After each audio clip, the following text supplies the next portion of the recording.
ռազմարդյունաբերության ոլորտի կատարողականը կարծես թե 0 է եղել այս տարվա 9 ամիսներին։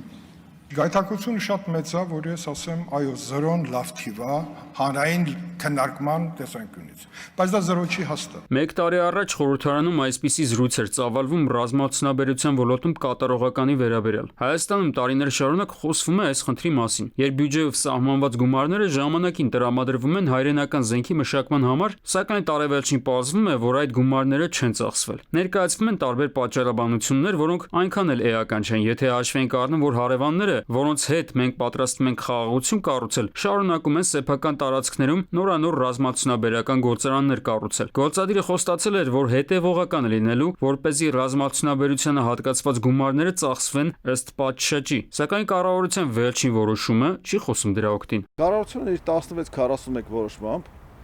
ռազմարդյունաբերության զարգացման ծրագրից կրճատել է 3 միլիարդ 200 միլիոն դրամ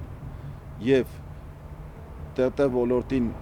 նախատեսված պետական աջակցության ծրագրից կրճատել է 3.8 միլիարդ դրամ։ Տարիներ շարունակ ամեն անգամ, երբ ոլորտին առնչվող այս խնդիրն է բարձրացվում, ասում են կառավարությունը գործ անում է, բայց գաղտնիք է, չի կարող բացահայտել, թե ինչ է արվում։ Ինչ վերաբերում է ռազմարդյունաբերությանը հատկացված գումարները ծախսելուն, ապա պատճառաբանվում է, թե անհրաժեշտ նախագծեր չեն լինում ֆինանսավորելու համար։ Մասնագետները սակայն պնդում են, որ կան ընթացիկ բազմաթիվ նախագծեր, որոնք ֆինանսավորման սուր կարիք ունեն։ Հոդվածներից մեկը դա ռազմական նշանակության հատուկ գիտահետազոտական փորձակոնստրուկտորական աշխատանքներն են, պարզ լեզվով ասած նոր զենքի սպառազինության նմուշների մշակումը։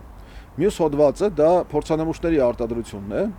պարզ լեզվով ասած այն ամենը, ինչ ընկերությունները ստեղծել են իրենց ուժերով, դրանց փորձանմուշներ ստեղծել, զորային փորձարկումների տանել, որպեսզի հասկանալի դառնա, պարզ դառնա, ասենք այդ փորձարկումների ընթացքում դրանց արդյունավետությունը, կիրառման սահմանները, կիրառելիությունը եւ այլն։ Դեռ այս տարեսկզբին կառավարությունը վերանայել էր ռազմարդյունաբերական նախագծերի ֆինանսավորման կարգը։ Նոր կարգավորումներ էին սահմանել, որոնց համաձայն էլ այլևս ընտրվում են նոր զենքի նմուշների նախագծերը, ֆինանսավորում դրանց հետագա զարգացումը, փորձանմուշների արտադրությունն ու փորձարկումները։ Հիմա ավելի երկար են ուսումնասիրում նախագիծը, մինչև դրա նախնական ֆինանսավորմանը համաձայնություն տալը։ Ընթացակարգային մասը միայն տևում է 6 ամիս։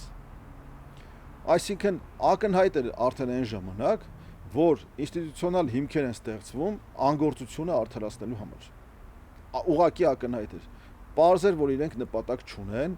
այս փողերը ծախսելու։ Հարևան Ադրբեջանը չնայած տարատեսակ մեծ ու փոքր ուղիների բացման, առևտրի եւ խաղաղության մասին զրույցներին, ամեն տարի նոր պայմանագրեր է կնքում իսրայելական եւ թուրքական ընկերությունների հետ, որոնց աջակցությամբ զարգացնում է սեփական ռազմարդյունաբերական համալիրը եւ ապահովում ինքնաբավությունը, թեկուզ հենց ռազմամթերքի արտադրության ոլորտում։ Այս ֆոնին կառավարության նշված որոշումն առնվազն տարակուսանք է առաջացնում։ Արմեն Աթալյան, ժամը լրատվական։